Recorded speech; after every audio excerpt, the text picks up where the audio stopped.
ফাআলকুহু ওয়ানসুরু আলিহাতাকুম in কুনতুম ফাইলিন। ইব্রাহিমকে আগুনে পোড়ানোর সিদ্ধান্ত নিল। নমরুদ বলে, যদি তোমাদের দেবতাকে বাঁচাইতে চাও, প্রতিমাকে যদি বাঁচাইতে চাও, এই নমরুদকে আগুনের মধ্যে নিক্ষেপ করতে হবে।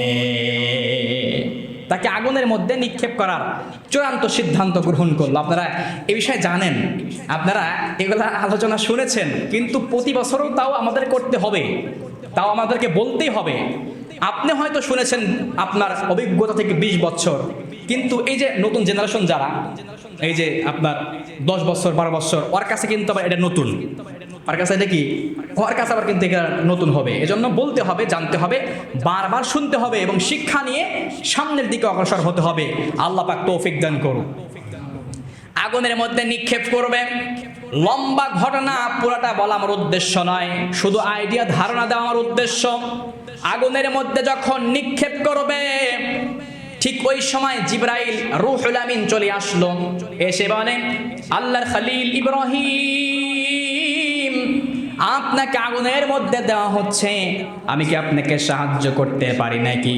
ইব্রাহিম কয়, তুমি কে? কয়, আমি আল্লাহর ফেরেশতা জিবরাইল, আল্লাহ রাব্বুল আলামিন আমাকে পাঠিয়েছেন।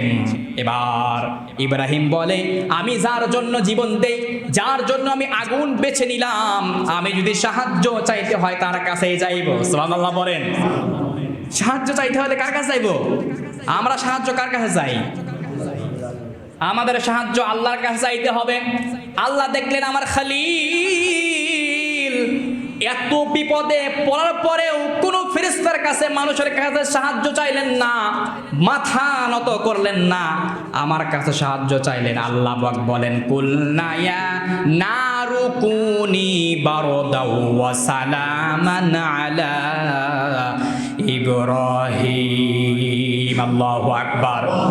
এই আগুন, তোমার সিফাত, তোমার গুণ, তোমার ক্ষমতা হলো মানুষকে পুড়িয়ে, বস্তুকে পুড়িয়ে ছারখার করে দেওয়া, কিন্তু এখন এই মুহূর্তে আমার খলিল, আমার বন্ধু ইব্রাহিমের জন্য তুমি শান্তিদায়ক হয়ে যাও। সুবহানাল্লাহ। সেই আল্লাহ এখনো আছে না নাই? সে আল্লাহ এখনো আছে নাকি তার ক্ষমতা এখন কমে গেছে? এখনো তার ক্ষমতা কমে নাই, এখনো আছে। বিপদে আপনি পড়বেন, বিপদ যদি আপনার হয়, আল্লাহকে স্মরণ করবেন, বাঁচাবেন আল্লাহ।